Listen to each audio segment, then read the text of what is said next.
A Itália foi palco de importantes eventos durante a Segunda Guerra Mundial, tanto nos combates quanto em acontecimentos políticos e sociais que marcaram o curso do conflito. Esses fatos deixaram monumentos memoriais e locais históricos que até hoje podem ser visitados. Vamos conferir como é um roteiro de história militar pela Itália.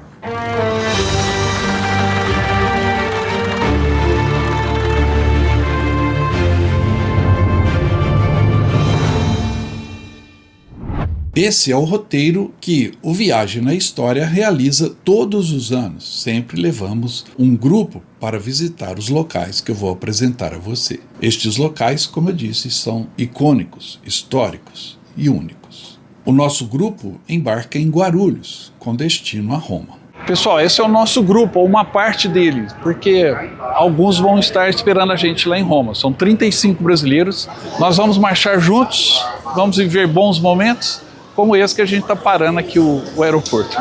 Ao chegar a Roma, descemos imediatamente para o sul da Itália. Lembre-se, os integrantes do nosso grupo sempre se deslocam nas vans que nós locamos, o que nos dá maior autonomia, aproveitando ao máximo todas as visitas. O primeiro local a ser visitado é a praia de Anzio. Anzio é uma cidade litorânea e foi o ponto de desembarque das forças aliadas, que pretendiam avançar rumo a Roma. Na Segunda Guerra Mundial, desembarcaram centenas, milhares de soldados aliados com o objetivo de cortar o caminho das forças alemãs no recuo de Cassino ou então de marchar em direção a Roma.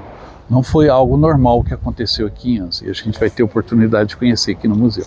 Ali existem monumentos, memoriais, um pequeno e significativo museu e a praia onde houve o desembarque. Aqui no cemitério militar americano de Netuno estão enterrados aproximadamente 8.000 soldados norte-americanos que deram a sua vida na Batalha de Anzio e na Batalha de Monte Cassino. Como todo cemitério, ele tem uma beleza única, singela, mas muito emotiva. O cemitério de Netuno é um marco da Segunda Guerra Mundial. Anzio é uma parada obrigatória para quem quer entender a luta durante a Segunda Guerra na Itália. De Anzio vamos então a Cassino e ao Monte Cassino, onde está a abadia fundada por São Bento no século VI. Essa é a abadia de Monte Cassino, vista entre duas águias polonesas. Nós estamos aqui no cemitério polonês de Cassino, aonde estão enterrados os soldados poloneses que deram a sua vida nessa batalha. Em torno da abadia do Monte Cassino existem vários cemitérios. E por que tantos cemitérios? Eles mostram a dureza dos combates que aqui aconteceram. Um campo de batalha sempre é marcado por muitas cruzes, muitas lápides. E o de Cassino é diferente exatamente porque o motivo da batalha ele domina toda a região. Então os cemitérios são em volta da abadia que está lá no alto. Essa abadia foi totalmente destruída durante a Batalha de Monte Cassino, que aconteceu no local e na cidade, aos pés do monte, entre janeiro e maio de 1944. Esse é o pátio interno aqui da abadia de Monte Cassino, imagem de São Bento, e foi aqui que São Bento construiu a primeira abadia. Ela foi destruída 4 vezes, um terremoto, 2 invasões dos sarracenos e dos lombardos e, por fim, o bombardeio durante a batalha em 1944. Bombardeio controverso, muitos acham desnecessário. Tudo isso aqui foi destruído e foi reconstruído pós-guerra. Mas as marcas do bombardeio da abadia de Monte Cassino ainda estão aqui por toda parte, como, por exemplo, no poço da abadia, existem fragmentos de bombas e muita parte foi reconstruída. Por exemplo, essa coluna tem as marcas do bombardeio, ela é da época. Essa já é reconstruída, fez parte da reconstrução. Então as marcas estão aqui na abadia por toda a parte. Ficamos 2 noites em Cassino e percorremos todos os locais icônicos relacionados à batalha, como os cemitérios militares, a abadia de Monte Cassino, a travessia do Rio Rápido na entrada da cidade. Um ponto estratégico onde aconteceu uma batalha dura entre 20 e 22 de janeiro de 1944. A travessia do Rio Rápido é uma das histórias mais impressionantes da batalha que envolveu Monte Cassino. A vila de San Pietro, chamada de a Pompeia da Segunda Guerra Mundial. Estas são as ruas, vielas, da pequena cidade de San Pietro, hoje abandonada e conhecida como a Pompeia da Segunda Guerra Mundial. A Batalha de San Pietro, em dezembro de 1943, foi o prenúncio do que aconteceria em Monte Cassino. A própria cidade de Cassino e as marcas nas suas ruas. O Monte Cassino é uma parada obrigatória. Os nossos veículos pararam aqui agora na subida do Monte Cassino, de onde nós teremos essa vista privilegiada. E isso dá a dimensão e a importância da Batalha de Monte Cassino, o ponto estratégico que era a montanha. De Cassino vamos então para a cidade de Caserta, onde visitamos o Palácio Real, o Regia Caserta, local onde a guerra na Itália acabou, onde 1 milhão de tropas alemãs se rendeu ao comando aliado instalado no palácio. Esse é o Palácio Real de Caserta. Nesse local, na Segunda Guerra Mundial, 1 milhão de alemães se renderam aos aliados. E a história dessa rendição é, no mínimo, controversa. No dia 27 de abril de 1945, o quartel recebeu a visita de 2 representantes dos alemães. E estes representantes vieram fazer uma negociação para a paz entre as forças alemãs na Itália, 1 milhão de soldados, e as forças aliadas, ou seja, os alemães queriam depor as armas. A negociação envolveu a Igreja Católica, envolveu o governo italiano recém-impossado e também o alto comando dos aliados. O que mais intriga na rendição de Caserta foi o fato dos alemães se entregarem, se renderem tão pacificamente. Após conhecermos e nos deslumbrarmos com a história e a beleza do Palácio de Caserta, partimos então em direção ao Gran Sasso, a cadeia de montanhas onde está o Hotel Campo Imperatore, local onde Mussolini foi resgatado pelos comandos alemães liderados por Otto Skorzeny em 1943. Mussolini ficou preso aqui no topo da montanha do Gran Sasso. Este é o Hotel Campo Imperatore, aonde ele tinha um quarto prisão, e 200 carabinieri ficavam vigiando o hotel. Mesmo assim, os alemães conseguiram fazer uma operação ousada, descer em planadores. Hoje o tempo não ajuda a ver, mas descer em planadores deste lado, na encosta da montanha, e resgataram Mussolini. Ali, subimos a montanha de teleférico, visitamos as instalações do hotel e os arredores, onde os planadores pousaram e de onde Mussolini foi levado num pequeno avião, junto com Skorzeny. Depois de enfrentar a neve, tem um café aqui no Monte Gran Sasso que salva a pele, literalmente, porque está todo mundo congelado. Mas agora está todo mundo animado, um brinde!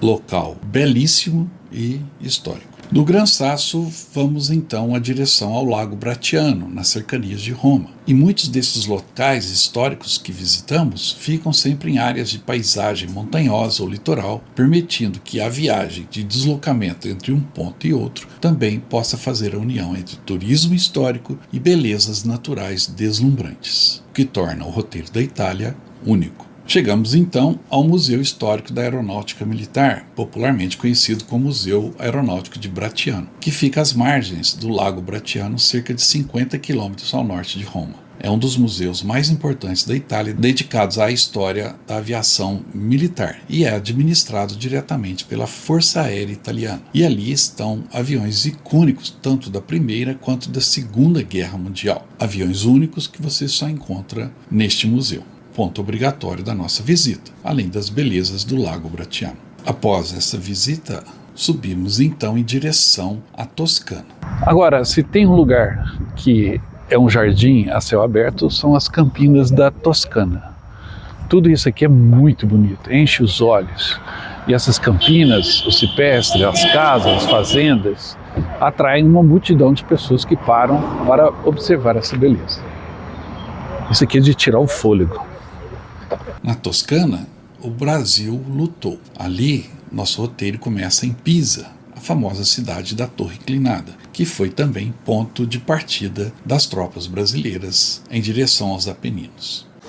Em meio a essa multidão, estão aqui os dois irmãos, filhos de pracinha, e que fazem parte da nossa comitiva. A emoção, com certeza, nesse momento deles, a partir de Pisa, que é obviamente onde a gente está, dá para notar, né? A emoção começa a tomar conta porque daqui o pai deles partiu para o campo de batalha logo à frente. E nós iremos seguir os passos da FEB e do pai dos nossos dois irmãos. De Pisa, passamos pelas primeiras cidades que o Brasil libertou. Locais icônicos como Massarossa, Camaiore, Borgo a Mozzano e Monte Prano. É como se a gente saísse da própria foto. Esse é o exato local onde a tropa da FEB, do Esquadrão de Cavalaria, confraterniza com os locais durante a libertação da cidade em 16 de setembro de 1944. O local continua o mesmo. Hoje é uma tarde chuvosa aqui em Massarossa, um pouco fria, um pouco do ambiente que os nossos pracinhas viveram naquela época. O clima fazia parte também do inimigo às vezes.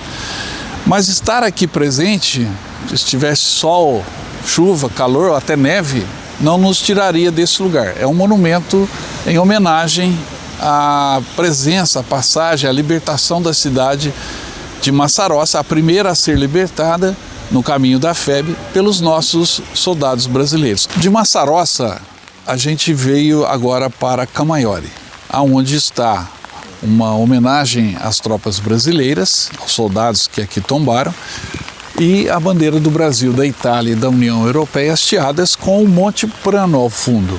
Monte Prano, onde houve uma batalha duríssima e os soldados brasileiros tomaram essa posição muito difícil. Nestes locais, o Brasil travou os primeiros combates e teve o contato com a população italiana, que até hoje se recorda da presença dos brasileiros. E nos saúdo com muita alegria. É sempre um prazer passar por estas vilas. Após a visita à região da Toscana, subimos então pela famosa Estrada 64 em direção à região da Emília-Romanha, onde está a linha gótica. A linha gótica foi a última grande linha defensiva dos alemães no norte da Itália. E ainda hoje é possível ver marcos de bunkers, trincheiras e fortificações nas montanhas. O ponto inicial para a subida dos Apeninos é Pistoia, onde está o monumento votivo brasileiro, onde era o cemitério dos pracinhas da FEB que tombaram em luta naquela região. Esses são os nomes das batalhas, das principais batalhas que o Brasil travou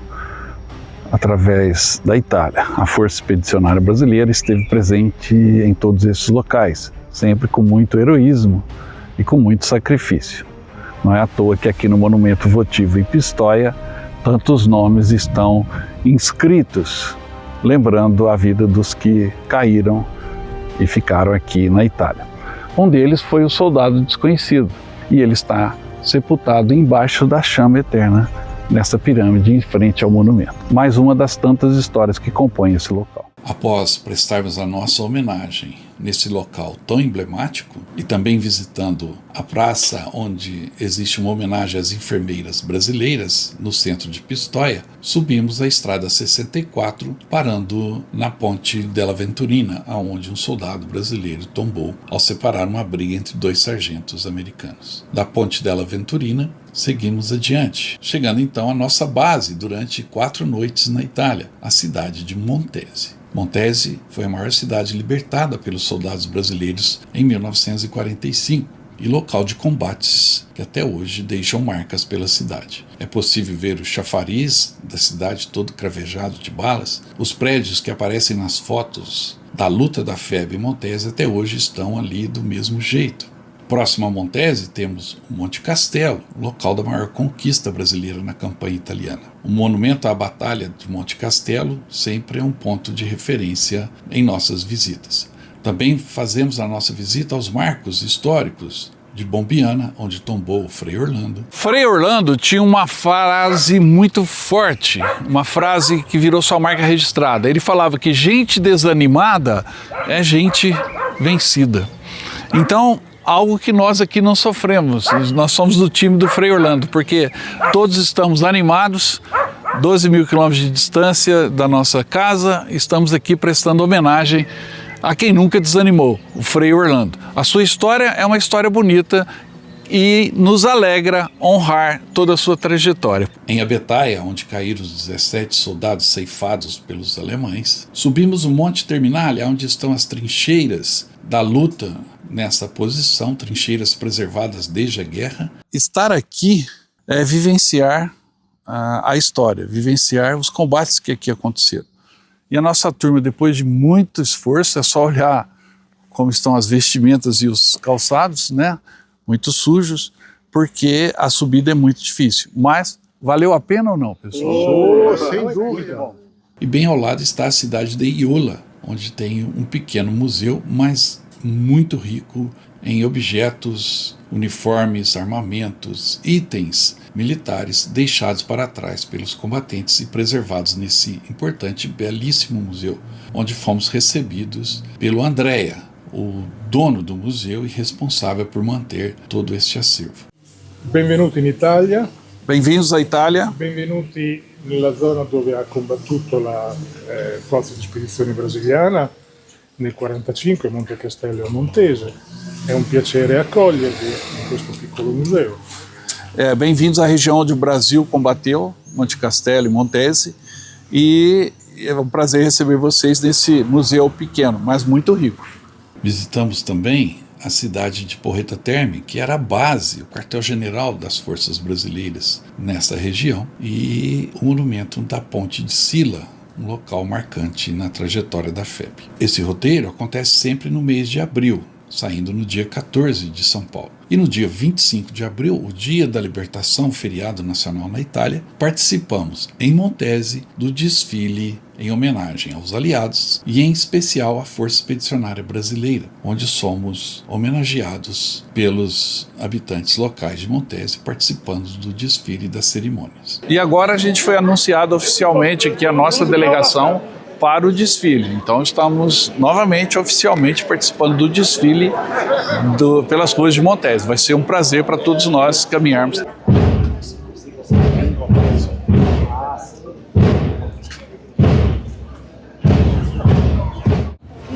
Agora a gente está aproximando do monumento onde acontece a cerimônia principal. Vamos até lá.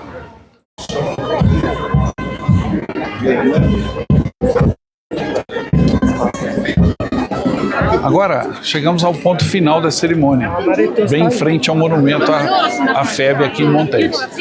E nós vamos ter o privilégio de ver as crianças da Itália cantando a canção do expedicionário.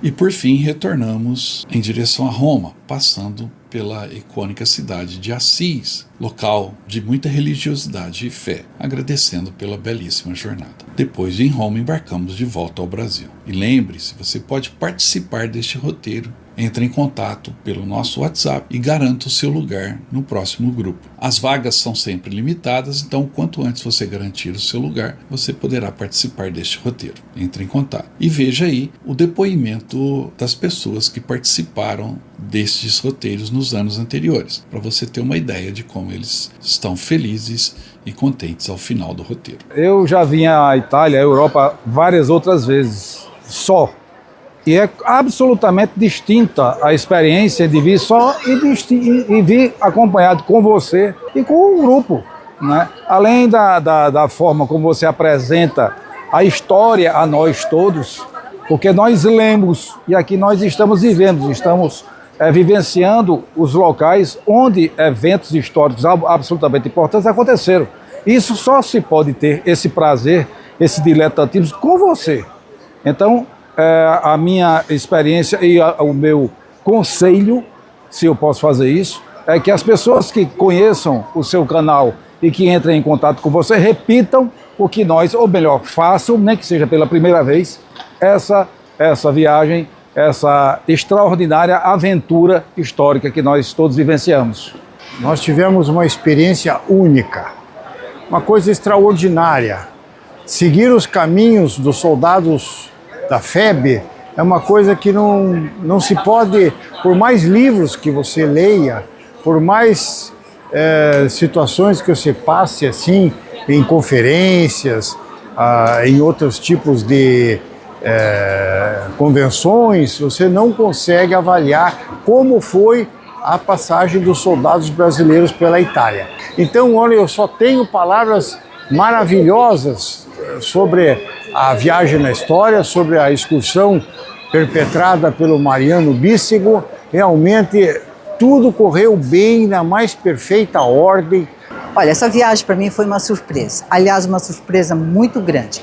Eu sou descendente de família alemã, eu tenho avós que saíram da Europa justamente em função da guerra, e desde criança eu ouço falar. Uma coisa é você ouvir falar, outra coisa é você estar no local. Eu acho que enriquece, valoriza, a gente tem um referencial de família, de orgulho, de crescimento, porque não é valorizado, a gente não tem dimensão do que a história é contada e como a história é contada. Então eu acredito, é um apelo até que eu faço, um convite para quem pode fazer, se integrar num grupo maravilhoso, são pessoas muito esclarecidas, pessoas muito amáveis. Eu acho que eu saio daqui honrando muito meus antepassados, e isso é muito importante. Foi emocionante poder a gente sair dos livros, né, das coisas que a gente lê e imagina como seria o cenário e viver isso na prática.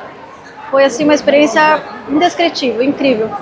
O país é lindo, acho que tudo foi perfeito, a logística, a organização, os locais que a gente visitou, são memórias que vão ficar eternas na mente da gente. Olha, eu achei que a viagem foi excelente, superou as minhas expectativas, as perspectivas da gente conseguir encontrar coisas novas, mesmo para pessoas que já têm muita experiência com o tema, foi surpreendente. E a amizade, o carinho que rolou entre as pessoas, a compreensão e a cooperação do grupo foi muito legal. Emotiva, uma referência e educativa. E um ponto alto que você destaca? Sem dúvida, o Monte Terminale. Esse foi surreal. Entrar na trincheira, entrar no posto de observação, sem palavras, muita emoção. Foi uma oportunidade ímpar. Não esperava que eu tivesse essa oportunidade de vir aqui para a Itália e ver os locais onde meu pai combateu. Para mim foi uma coisa assim extraordinária. Foi um espetáculo. Tenho uma grande experiência nessa viagem. Foi excelente em todos os sentidos. Eu poderei falar da organização desde que nós chegamos em São Paulo, a organização aqui e transitar para aqueles caminhos, principalmente Monte Castelo e Montese, foi realmente um prêmio muito grande que eu ganhei nessa altura da minha vida. Diferente de outras viagens que eu já fiz, essa mostrou uma face completamente nova de tudo que eu entendia como história da FEB na Itália. Quando se lê num livro sobre Guanella, sobre Lacá, sobre a morte do Max Wolff, sobre os 17 de Abetaia, e você está nos lugares onde isso ocorreu, mostram exatamente com outros olhos para a gente que aquilo que a gente leu não dava a dimensão do que era o local, não dava a dimensão do que era o terreno, nem as dificuldades que esses homens tiveram quando no combate. Gostei muito da viagem inteira como um todo. muito das partes históricas e tudo, mas uma das partes que eu mais gostei foram as paisagens, que são lindas. Tem algumas que são realmente de tirar o fôlego, como a de Veneza, a de Florença, a de Siena, são todas muito lindas. Eu achei bastante interessante porque a gente conseguiu realmente ver a história nos olhos, né? Como o Mariano fala, a gente conseguiu ver toda aquela situação, a gente conseguiu se sentir um pouco parte da história, né? E não um mero observador. É diferente de como a gente vê na escola, é diferente de como a gente vê na faculdade. Eu achei bastante imersiva, essa é a palavra que eu descreveria. Mas eu acho que um dos momentos mais tocantes ali pra mim foram as visitas aos cemitérios, porque até então, claro que eu sabia, né, a Idade Média, das pessoas que faleciam nas guerras, eu sabia a história, já era muito tocada por isso, mas ver ao vivo ali toda aquela morte, toda aquela destruição, e como eram jovens as pessoas envolvidas ali no meio, sabe, foi um momento muito, muito triste, mas muito marcante pra mim também.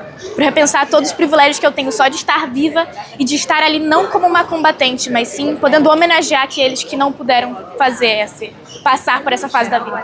Inesquecível, uma viagem maravilhosa, foi marcante estar presente dentro de um país em que nos acolheu pelo que nós fizemos por ele na época da guerra. Eu estou muito realizado, muito rico em conhecimento adquirido pelo viagem na história, né? E realizado, e daqui para frente eu vou seguir mais ainda, vou poder aprender mais sobre a história e divulgar para os amigos, parentes, que possam também fazer essa realização desse sonho. E se Deus quiser, eu vou trazer a minha esposa para também poder fazer esse percurso, percorrer esse caminho da história. Estou voltando para casa aí, assim, muito orgulhosa do que todos aqueles homens fizeram aqui na Itália, e deixaram marcado na história o nome do Brasil. E eu não tenho o que dizer senão me sentir muito acolhido, um ambiente muito agradável em todos os sentidos. A organização do trabalho que Mariano faz é algo assim excepcional, né? Como pesquisador, um autoconhecimento, e tudo isso nos alegra porque você não chega no ambiente e apenas vai se virar sozinho. Você tem um respaldo. E para mim isso foi algo assim sem preço, inenarrável. Aqui na Itália, além da comida ser muito saborosa, os italianos têm um carinho especial pelos brasileiros, né? Então a gente acaba eles fazendo um pouco mais de efetividade, o tempero ali fica muito bom. Aquele ambiente festivo, né? Fala alto e aquela alegria que é bem típica também do nosso povo, a gente encontra aqui. Muito, muito, muito, muito saudável, gostoso, agradável, se come à vontade. Tem momentos que você chega de comer, vamos falar de outra coisa, comida não, porque tudo é assim, pensado, projetado, com esmero, com dedicação, com requinte. Não se esqueça, entre em contato pelo nosso WhatsApp e garanta o seu lugar.